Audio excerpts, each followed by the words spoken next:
This is the Detroit Sports Podcast Network. Oh my God!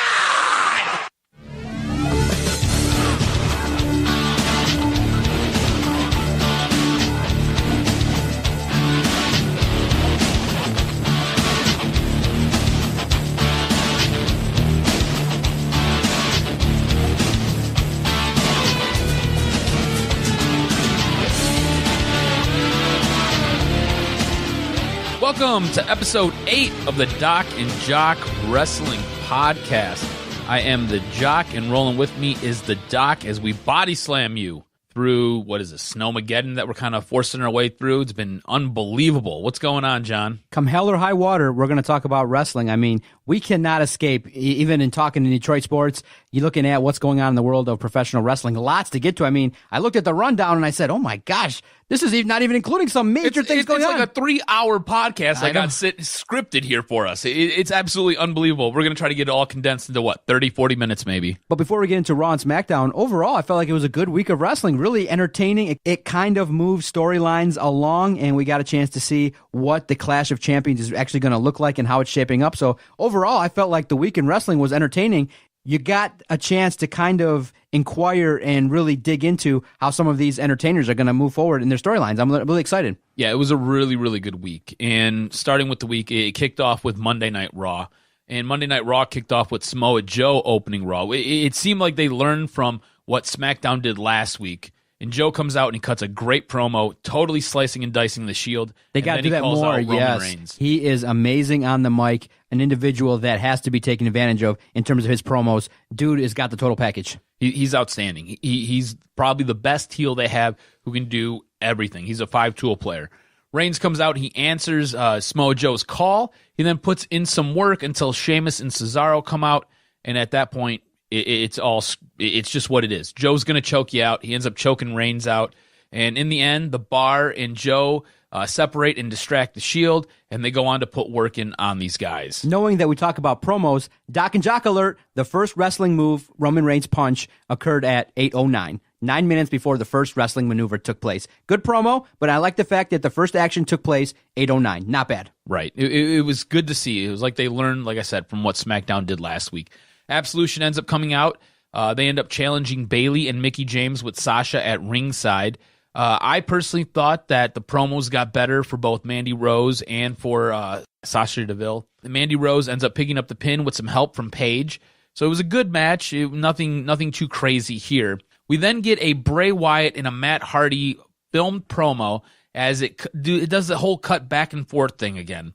Matt explains in his promo how Bray is Sister Abigail and how they've crossed paths before.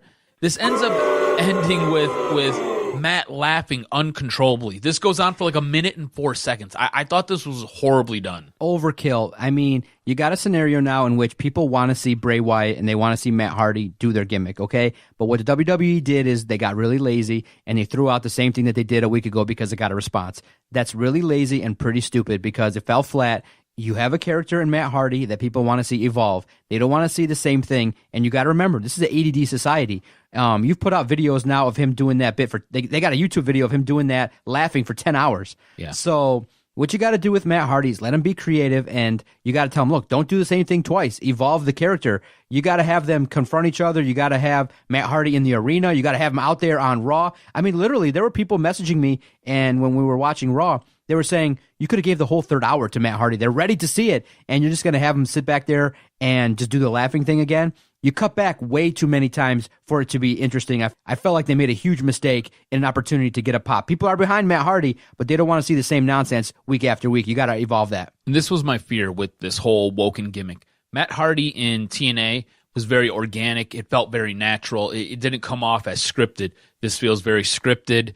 It feels very predetermined. It feels WWE style. It does. We want to move that along. So you're at 50% now with the character. 1 week was awesome to see it. Week 2 fell flat on its face. We go back, and now we have Enzo and Drew Gulak. They're in the back talking when Enzo has a Freudian slip to say, and he mentions Nia Jax as a competitor. Drew catches this, and he tries to put 2 and 2 together, but he ends up getting 16. Doesn't necessarily realize that Enzo has some feelings going on for Nia Jax. We then have Finn Balor, who comes to the ring to face Curtis Axel in his first match since Braun crushed him and forced him to wear that neck brace. On the way to the ring, Axel and Dallas mock Finn.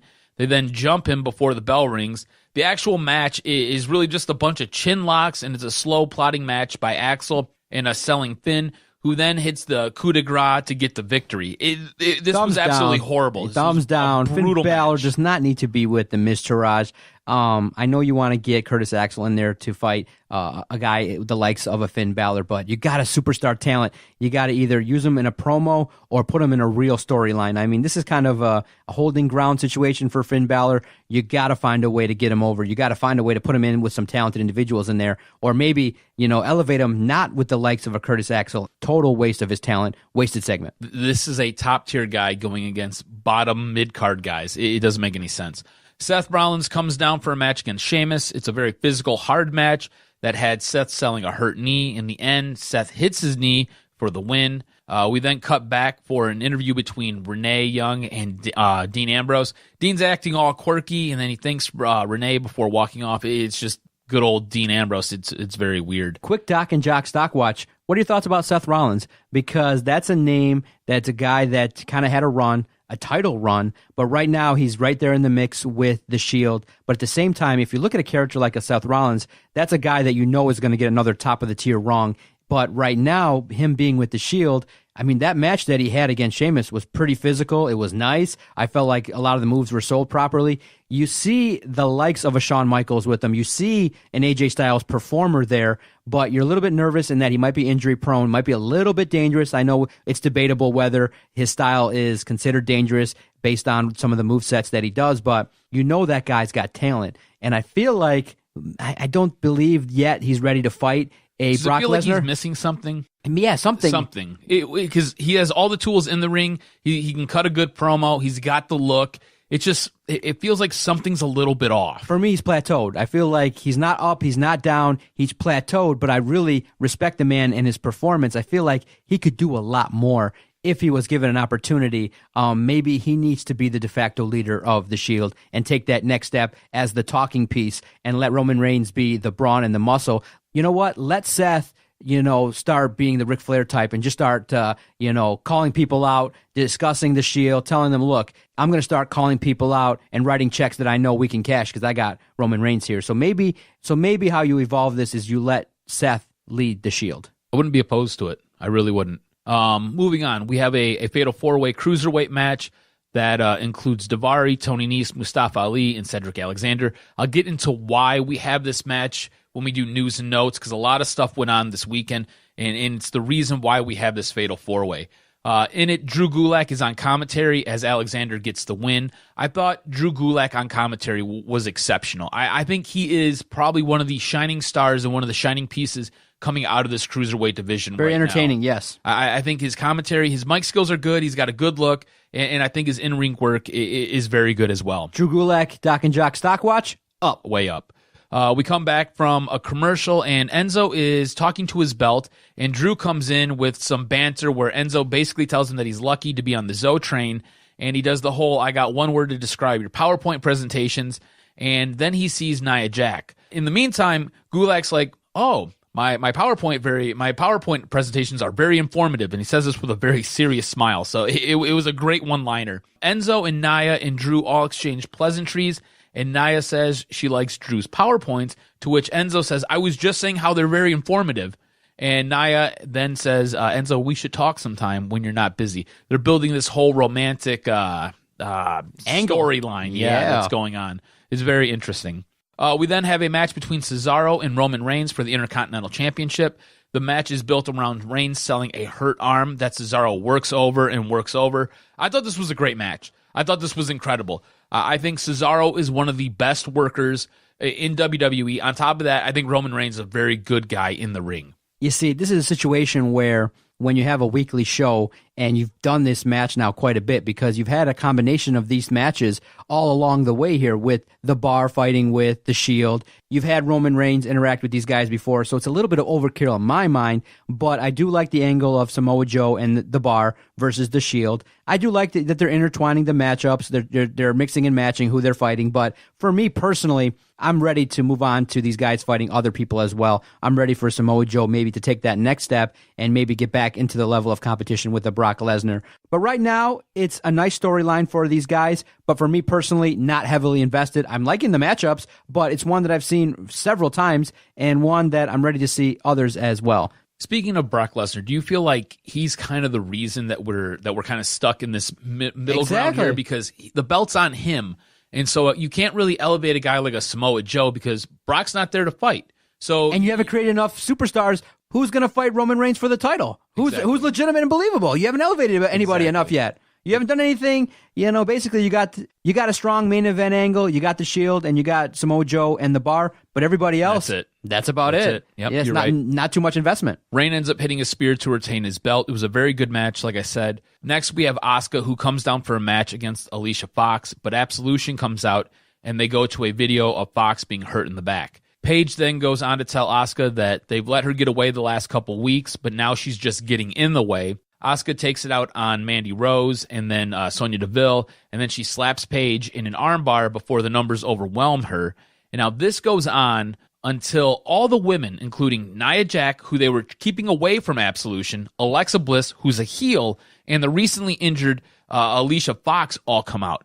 This whole angle had me scratching my head saying, what the hell are we doing here? Exactly. It made no sense. You have all of the women, all of the Raw women come down to the ring, and they all work together to sit there and beat up Absolution. It made zero sense to me the way they booked this. Absolutely none. And I thought you were sitting there trying to elevate Asuka, at the same time elevate Absolution, and in the end, you got all these people and all these forces coming together. It just seemed like it was just like, hey, let's just throw the balls out there and see what happens. I thought it was stupid. See, but don't you have to kind of set up us versus them mentality when you have Absolution terrorizing everybody? That's fine. But your whole goal with the whole Enzo and Nia thing is to keep Nia out of the way of Absolution, so you have that going on. Now you bring her in.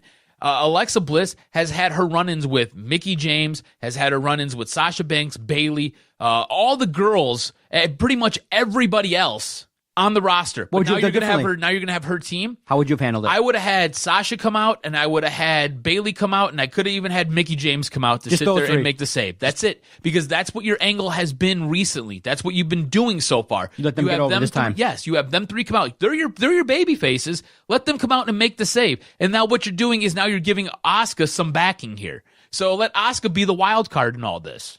Gotcha. You know what I'm saying? And you could even do a storyline where you could maybe have Asuka go and join Absolution at some point. You could have created a much better story if you'd have just done that. Instead, it was lazy booking again. I know, and for me, I'm getting excited because the build-up is going to be probably WrestleMania, Asuka versus Paige, and it'll be WrestleMania. It'll be an awesome match. It'll be WrestleMania worthy, no doubt about it. It'll be an awesome match.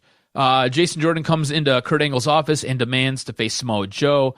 Angle tells Jordan that holding your own in matches against the likes of a guy like Roman Reigns or John Cena is not the same as winning matches, and right now you're just not ready for Samoa Joe, but when you're ready, I will give you Samoa Joe. And he basically goes on to tell him that as Kurt Angle, not as Jason Jordan's dad.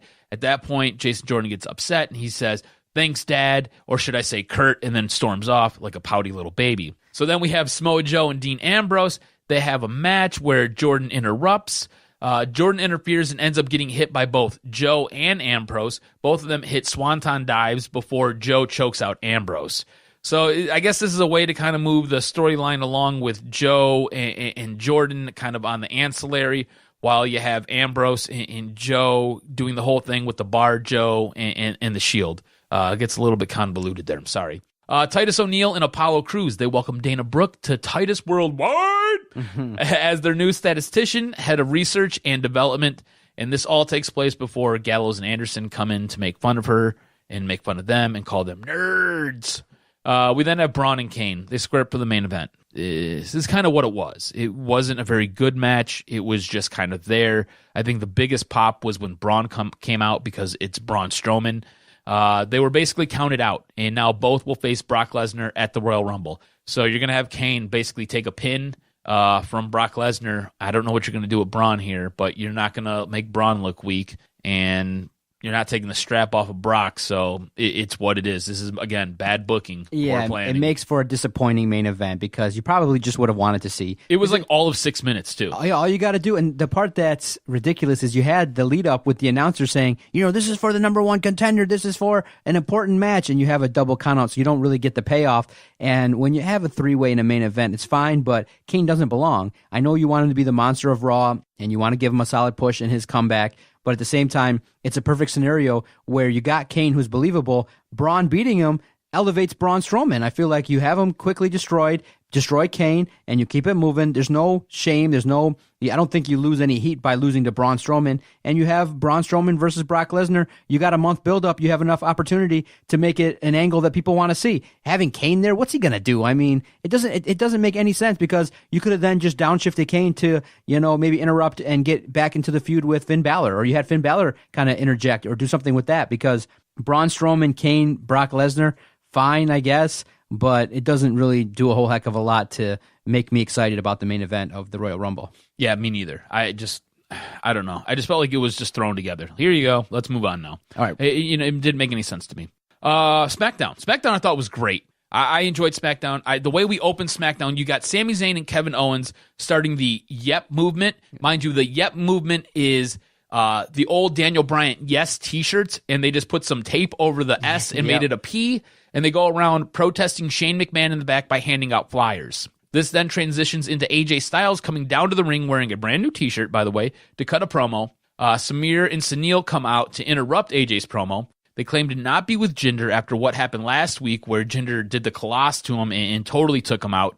AJ invites them down to hug it out and to show there's no hard feelings.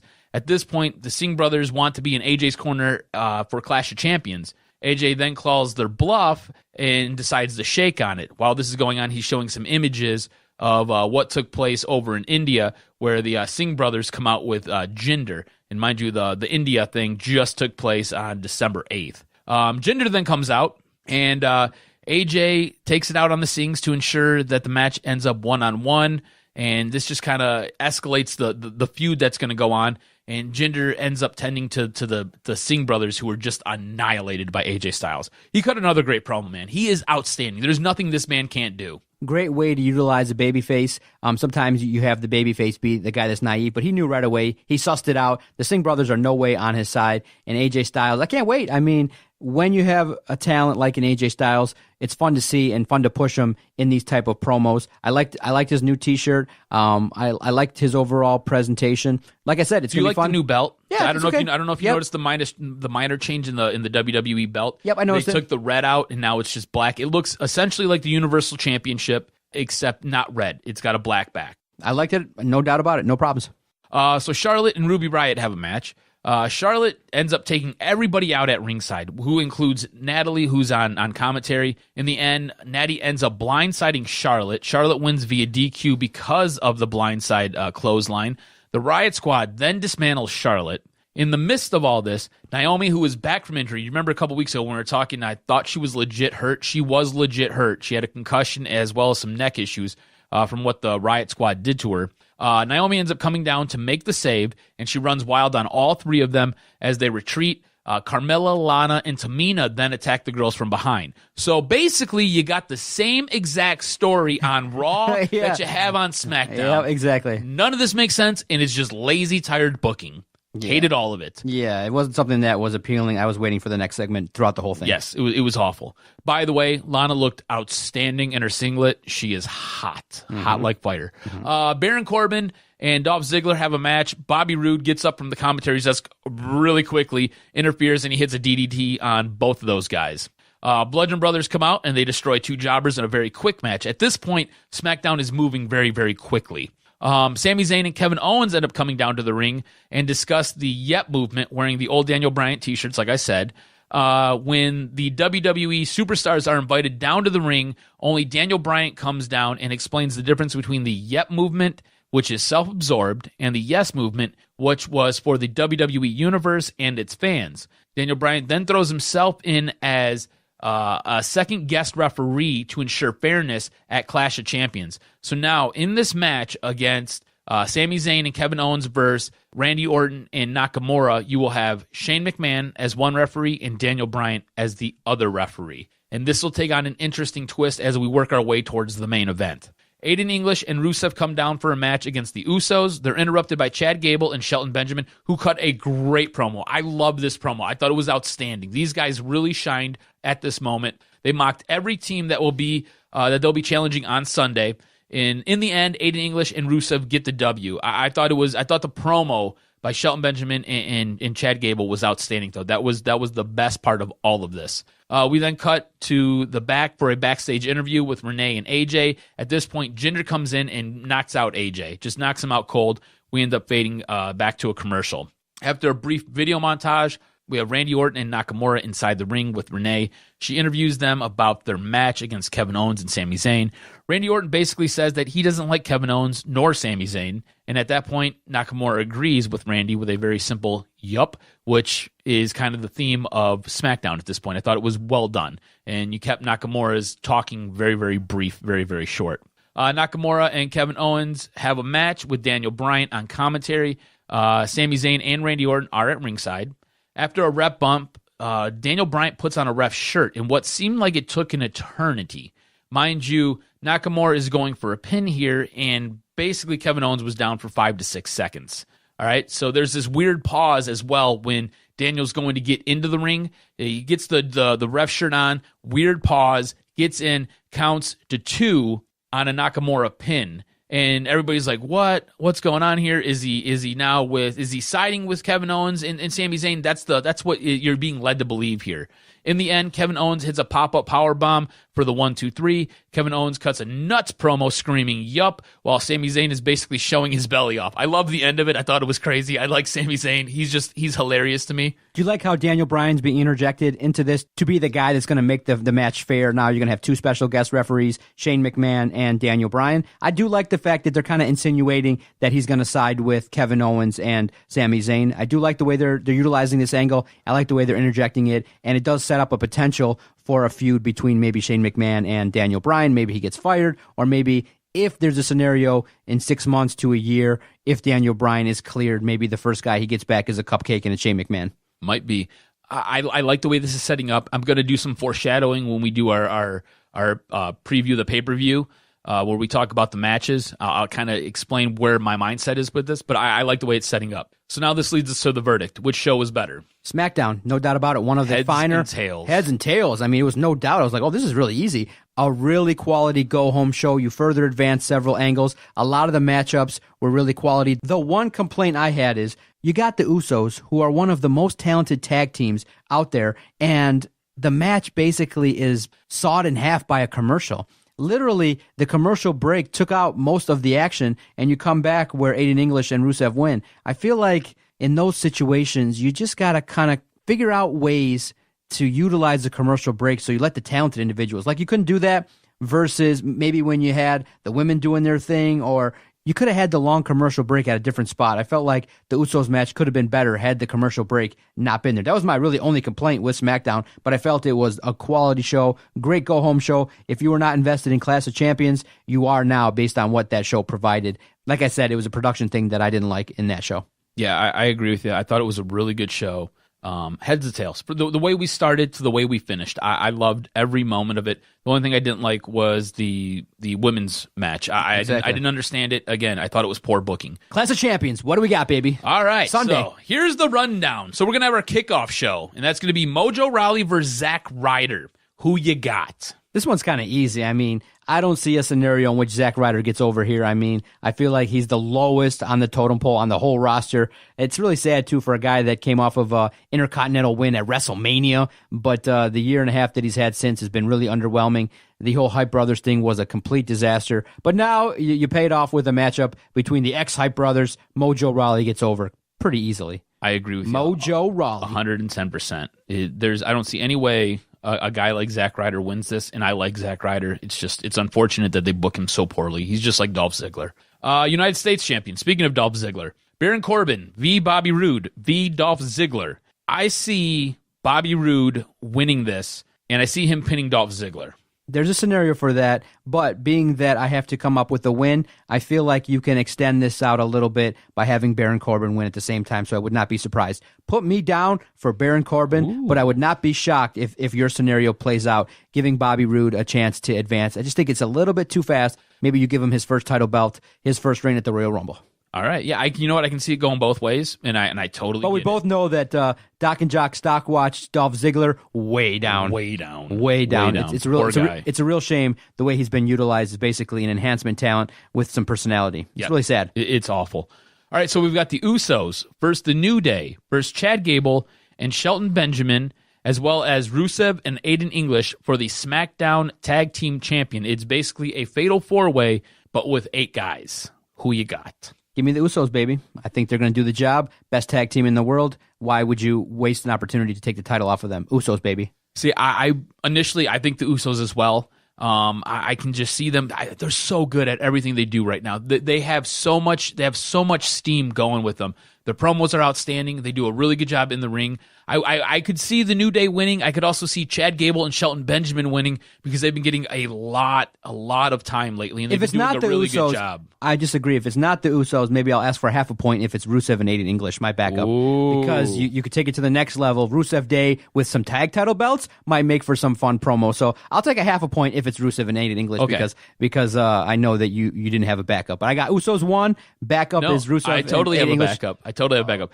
My backup is Gable and Shelton Benjamin. Okay. They've been getting a nice push, so I could see them. Okay. I would love if Rusev won because, I'm a huge fan of Rusev. Yes. So I'll put you down. So if you get I got you with the Usos, and you get a half point if Rusev wins, and I'll get a half point if Gable and Benjamin win. You got it. All right. So next we move on to what I'm assuming is going to be the main event. I have no idea if this will be the main event. The way I pulled this information, this was kind of in the middle, but I'm guessing this will be the main event of the night. It's the Nakamura, Randy Orton versus Kevin Owens and Sami Zayn match with Shane McMahon and Daniel Bryan as the referee. Many people believe it's going to be Kevin Owens and Sami Zayn winning the match. I agree. I feel like you have a scenario in which this Nakamura Randy Orton thing will be short-lived. Maybe a mistake happens, or maybe even Nakamura does something, or maybe even you have a situation where Randy Orton or Nakamura, maybe one of those two does something to cost the team the matchup. However it shakes out, I do believe Kevin Owens and Sami Zayn will walk away the victors. Somehow, Shane McMahon and Daniel Bryan will have some influence over this, maybe some false finishes, some interference back and forth, but in the end, who will have their hands raised? Kevin Owens, Sami Zayn. Look for some kind of controversy to come about from this matchup. I don't see a long-lasting friendship with Nakamura and Randy Orton. It just seems natural that you could, extend that out to a matchup going forward at a pay-per-view. Same boat. Kevin Owens and Sami Zayn are going to win this. Now, let me give you some of my foreshadowing. And I don't know if you want to give me a half a point if this all comes true or not. Totally Sure, up to take you. it. If you call it, try it. What happens? So what will happen is this match will be going on. At some point, Shane will get bumped, and he'll be knocked out. And then it'll basically be down to Daniel Bryan to make the call with nothing impeding him from counting 1, 2, 3 for Kevin Owens and Sami Zayn to win. And it'll probably be an accidental bump, and I'm not sure if the bump will come from Randy Orton or from Kevin Owens, but there will be a bump on Shane McMahon, putting it squarely on Daniel Bryan, who will then come in and count 1, 2, 3 for Kevin Owens and Sami Zayn. We both believe probably Bludgeon Brothers did destroy Breezango. Yes, 5 minutes or less. unfortunately. Filler somewhere, maybe in between the co-main event and main event. It'll destroy. It might be the curtain jerk. Yeah, exactly. You know what I'm saying? Because you're going to have your kickoff show, and then you follow it up with the Bludgeon Brothers. You got Who it. knows? SmackDown Women's Championship. Now, this is a lumberjack match, which makes what happened at the very end of SmackDown, or what happened with the women's match on SmackDown, interesting because all the women were fighting each other as they were tearing apart the Riot Squad, who wanted to be part of the lumberjack match. Give me we have Charlotte. Charlotte Flair versus Natalya. Title holder Charlotte. Natalya doesn't need another run. It'll be a good match. It's nice to evolve this feud longer term, but in the end, Charlotte Flair, best woman wrestler in the world. Give it to her. I agree with you 110%. All right, next, we've got the WWE Championship. Now, this should be your main event, but it probably won't be your main event. Yeah. AJ Styles versus Jinder Mahal. Who you got? Simple. AJ Styles. I don't see a situation where you give the belt back to Jinder Mahal. Maybe you have the scenario in which AJ Styles wins the match, but then Jinder gets up and destroys him and gets himself over as well. I don't see a scenario in which AJ needs to lose the belt at this point in time, because if you're looking long term, AJ really doesn't have to lose the belt until WrestleMania, where you present him with a quality matchup, maybe versus Finn Balor or maybe versus or maybe versus an individual like the caliber of a Shinsuke Nakamura, if you're going to go in that direction. But AJ Styles, top of the world, no need to give it to Jinder Mahal, but maybe you just have it where Jinder gets a lot of the action. He gets a lot of the moves over. AJ does a lot of the selling, and he ends up coming back and wins the matchup. So give me AJ Styles. I always would like to see AJ Styles win in a pay-per-view. Clash of Champions, let him have it. Yeah, I totally agree with you. AJ Styles wins this match, hands down. Just to recap, calling the card, Jock leads 1-0 over the Doc. And just to kind of go over your picks again, we both have Mojo Rawley winning. I've got Bobby Roode winning. You've got Baron Corbin winning the U.S. Championship. I got the Usos. You have the Usos with a backup plan of Rusev and Aiden English. I also have the Usos with a backup plan of Gable and Shelton Benjamin. KO and Sami Zayn for me. Correct. And Bludgeon Brothers. Yep. And then we both have Charlotte, and we both have AJ Styles. So our money will be made on the U.S. Championship match and possibly the backup plan for the tag match. All right, hit me with the news and notes. Lots of stuff to talk about. So this past weekend, the reason why Drew Gulak was sitting there waiting for another contender was because Rich Swann decided to go crazy. He was arrested for domestic battery and false imprisonment of his wife. It appears he and his wife, Venora Riggs, also known as Sue Young, were heading home from her indie show when he started in on her about her performance. This led to an argument where she jumped out of the vehicle, and he did as well. Mind you, the vehicle is still rolling. Yeah. According to a witness, the vehicle rolled into a light pole where he was shouting, and he ended up chasing her. He put her in a headlock and got her back into the vehicle. As they drove away, she was pounding on the glass, screaming and wanting to get out. So absolutely crazy situation. The mugshot looked terrible. He looked like, an addict criminal. It was a bad mugshot. And the WWE definitely had no problem changing the plans. They came out there and had to address it, and they put out a personal tweet from the WWE Twitter account, seen by millions, says, "We have no tolerance for this. He is suspended immediately. This is a career killer. I don't see a scenario in the next 6 months where you even touch Rich Swann. It's a tough thing to do." He's not coming back. He's done. His WWE career is now over. Speaking of things that may be over, it appears Neville will not be coming back to WWE. Oh, no Neville. He walked out back in October, and the two sides were negotiating on him returning to SmackDown and totally getting away from the Cruiserweight division and leaving 205 Live. Those talks have abruptly ended, according to PW Insider. Speaking of 205 Live, WWE is going to attempt to create its own touring brand with 205 Live. They'll be doing house shows and one-off shows to highlight the high flyers.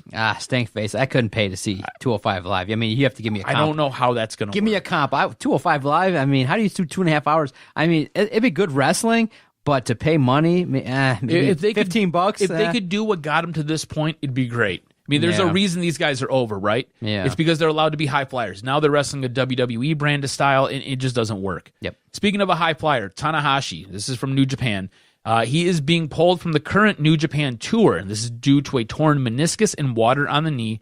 Mind you, he's been working with a bum shoulder, a torn bicep, a bad knee, just to name a few injuries. The hope is, and the thought is, to give him about a month off before Wrestle Kingdom, and he can come back and perform there. Also sounds like Matt Hardy has total creative control of the Awoken character. According to reports, Vince has a lot of faith in Matt and his ability to get the character over. On a recent podcast, Chasing Glory with Lillian Garcia, Paige admitted that she had contemplated suicide after her sex tape was leaked. She said that her fan base helped pull her through all of it. So I don't know if she's just kind of putting stuff out there or what. No, but obviously, sounds like listen, sometimes she was going through a very, very you got to rough remember, time. too, that it was several months before she appeared on WWE television because of the whole sex tape video. And it wasn't just like one of those average sex tapes. There was some lewd activities. Oh, there was some lewdness going on. Gangster-ass stuff going on. So, as tough as you try to be on social media by putting out your standard PR statement, anytime a woman's sex tape or personal matters become revealed, it's shocking. It causes anxiety. And so I had thought she would actually probably do it because of the fact that not only was she having struggles, in her personal life with all these sex tape, but she was in a volatile relationship with Alberto Del Rio, and their stuff was just dramatic. It was like they're breaking up, they're on again, off again, on again, fighting in public and having all their videos back and forth. An alleged incident went down. So there was a lot of drama going on, and it seems like with a woman like Paige that she's got a lot going on. And so sometimes when stuff like that happens, you are maybe more prone to do something dangerous. I'm glad she didn't. I'm glad that she's back in the WWE circle. It's where she belongs. You can tell she's a WWE wrestler. And it's good because I think the WWE handled it perfectly. You let time pass, you rechange the belt, and you don't bring up this reference anymore. But it would be interesting to see, a member of the New Day maybe walk to the ring with Paige, maybe at a WrestleMania. That would be something for the marks to pop over. Maybe a Xavier Woods. Yeah. John Cena, one of my favorites. His full-time WWE career seems to be at an end. He'll be transitioning to a more part-time role as he does more movies and needs more time for his body to rest. Also, this just broke. Noam Dar is out with a knee injury. I'm not sure of the severity yet. I haven't had a chance to check on that. Also, WWE announced the creation of a mixed tag team tournament called Mixed Match Challenge on Wednesday. According to WWE.com, the Mixed Match Challenge is a 12-episode series that will air live in the United States on Tuesday nights, exclusively on Facebook Watch. The first episode will take place on January 16th at 10 p.m., The teams will consist of male superstars and female superstars who will do battle in a tournament, and the winning team will get $100,000 to donate to a charity of their choosing. It's basically going to be Raw versus SmackDown, and the superstars will be pitted against each other. WWE Network Watch, I remember, I think last week that they debuted a show, an interview show, where Roman Reigns sits down with Corey Graves. I want to check that out. I have yet to. I feel like Corey Graves deserves more time and deserves more show, so I'm looking forward to, peeking into that, and I'll give a review next week after checking out some things going on there at the network. I haven't been watching too much. They've been recycling a lot of the shows that they've been airing before now, moving along with Table for Three, Ride Along, and so those shows have been kind of moving. I haven't peeked in. The shows that I definitely watch after Raw, because sometimes 3 hours is a lot, but if the network is going to air a special, like a 24/7 or something different, I know they have like a podcast series show where they break things down and things like that. But in terms of WWE Network, I definitely want to see how Corey Graves shapes an interview, and you can learn from him too because he's super talented. Yeah, he's awesome, dude. He's one of the best guys that they have on commentary, and he does a phenomenal job. Very professional, cuz we gave a time limit, and we're 120 seconds clear. Very awesome stuff, sir. Very good. You like that? That was smooth. That was perfect. I like what Clash of Champions is going to present. You going to watch it? Yeah, I'm interested to see how this all plays out. I think it'll be a very good show. Follow our friends Breaking Down the Ring podcast. They have a live show every single Wednesday via the Podcast Detroit Network. Check them out on Twitter at BDRcast. Very friendly, great group of guys. Mikey over there at the BDRcast. Most inappropriate wrestling podcast. We enjoy the banter with them as well. Outstanding show, sir. See everybody next week.